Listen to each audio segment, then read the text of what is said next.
హరి ఓం. తేదీ 13/11/24 బుధవారము.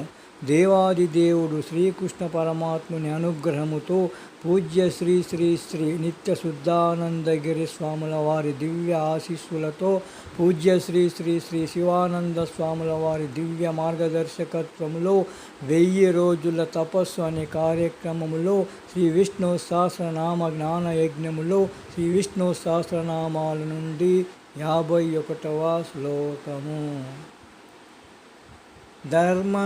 ధర్మకుద్ధర్మే సదసక్షరం అక్షరం అవిజ్ఞాత సహస్రం సుర్విధాత కృతలక్షణ.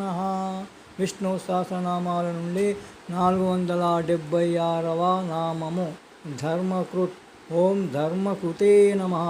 ధర్మానుష్ఠానము చేయువాడు లోకమునకు తాను ఆదర్శమూర్తి యుండును కనుక ధర్మకృత్ అనబడును. గోపాలకృష్ణ భగవానికి జై.